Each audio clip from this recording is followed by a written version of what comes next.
Hello everyone, welcome back to Dragon Age Origins. We're about to decide if we're gonna kill Connor, so let's do it.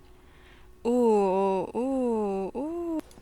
I've told you the only thing I can think of that might help. My son awaits your decision. Make it quickly.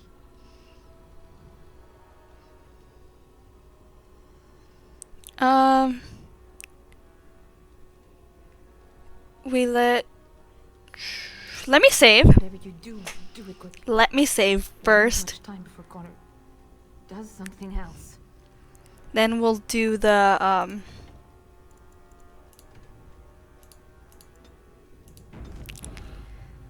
we'll do the fade thing. The Joan casting his ritual, and then My son awaits your decision. Make it quickly. Thank you. If this will save my son, then I am not afraid. Then who will go into the Fade? Will it be you?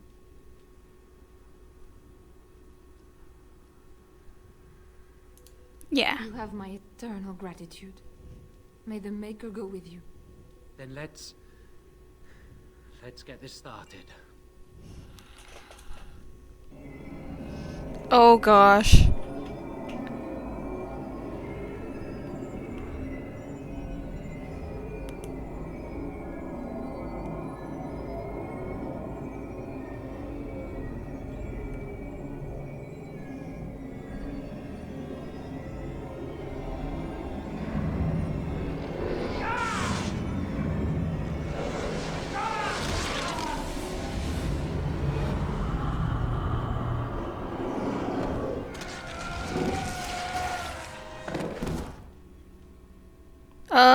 What? So I kinda started something, but I didn't like how it turned out. And apparently you don't have to do this at all. So, yeah, I will show you. You guys will already are gonna see what that was, but I'm not doing that. I'm gonna leave this place, because I heard we can get the mages to help. So that's what we're gonna do first, is get the mages to help. So we're gonna go to our camp, heal up, because we're kind of not doing well, so, and then we'll go to the, yes. And then we'll go to the circle tower, whatever, get help. And, yeah, there. What do you need? I'd like to ask you Ask something. away. Can you teach others to be a I Templar? already said I wouldn't. The answer is still no. Really? What? Oh. That sucks. Let's talk to Leliana. Yes, I like to talk. well, here I am. You were a traveling minstrel. Do you have any tales to share? Yes, I do. I love stories far too much to keep them to myself. Everyone should be able to benefit from them, I think. Do you know a story from Orlais? Of course, Orlesians enjoy telling stories. I shall tell you my favorite tale of Aveline, the Knight of Orlais. Oh. That sounds A interesting. long time ago, a girl child was born to a farmer. He had hoped for a son, not a daughter, and so he told his wife to abandon the child in the woods. Before the cold could claim her, the baby was found by a tribe of Dalish elves who took pity on the poor mewling thing and raised her as their own. Aveline, for that is what they called her, grew strong and quick and clever under the guidance of the elves. She learned to wield the sword as well as any man, could kill a deer with an arrow at 100 paces, and was as graceful on the back of a horse as she was on foot. Ooh. Continue. Aveline's Dalish guardians saw that she could easily best any Orlesian chevalier in battle, and wanted to show the cruel humans the child they had left to die. They bestowed upon her a fine horse and armor, and sent her to prove herself to her people in the grand tourney. Now in those days, no woman was allowed to take up arms, let alone compete in the grand tourney, but Aveline kept her helmet on and was not discovered. Did she win the tourney? Aveline won many events and gained the approval of the adoring crowd. Eventually, she came face to face with the knight Kaleva in the Grand Melee.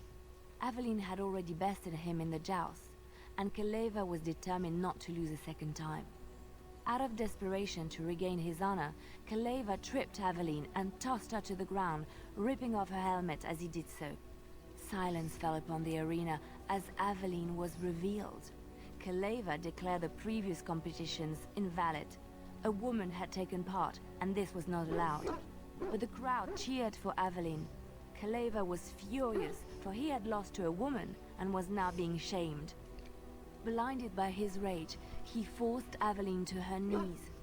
"Know your place, woman," cried he, and slit her throat.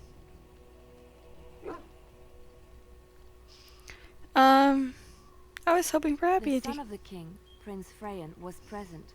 He recognized Aveline's skill and bravery and began to see the injustice done to the women in his land. When he was made king, he rewrote the laws of Olay so that women could also become chevalier. He honored Aveline and knighted her after her death. And to this day, any female who is knighted reveres Aveline the Brave, for she is the patron of all women chevalier. Do you know of any I Ferelden know legends? one, told to me by my mother a long time ago. It always chilled me to the bone. Maybe you have heard of Flemeth?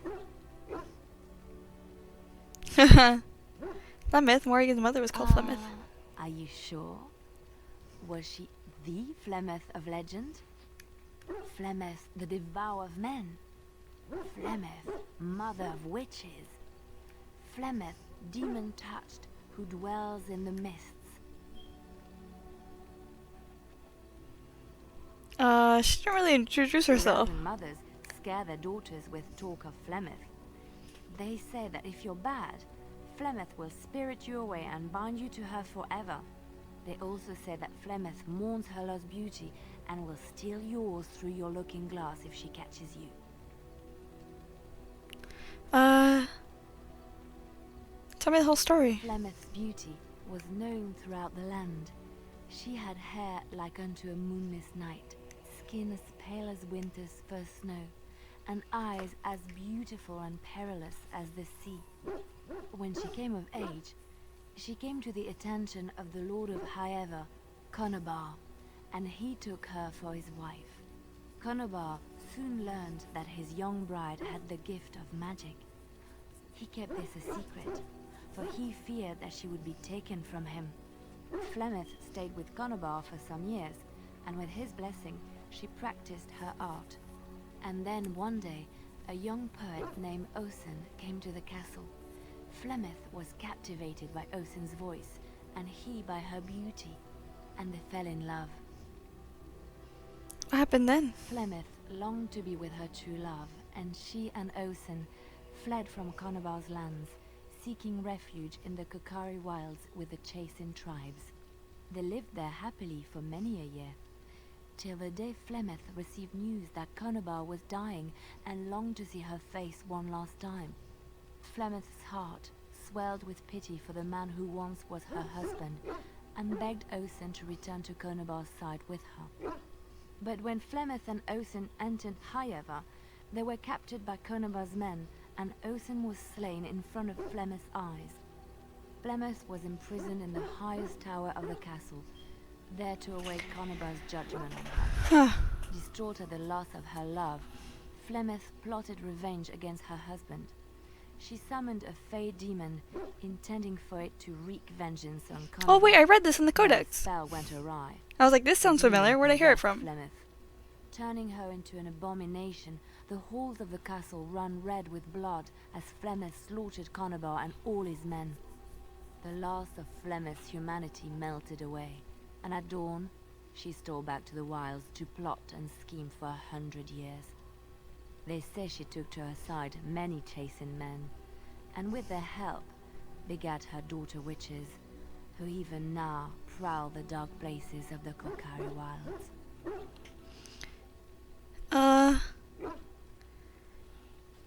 Tell me about Darkspawn. Chantry law says it is man's pride that created the Darkspawn.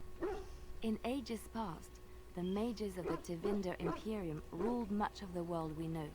In their pride, they thought their magics invincible, and imagined that they were greater than the Maker himself. So thinking, they invaded his golden city, planning to take it for themselves and depose their own creator. But they were impure and full of sin, and it is with the sin that they tainted the golden city, corrupting it forever. The Maker cursed them and cast them from his sight. Wherever they went, they spread the taint of their sin. Any land that was touched by the taint became blighted and would suffer no life. Instead, the Darkspawn arose to torment us and remind us of our hubris. Let's see. Let's keep going.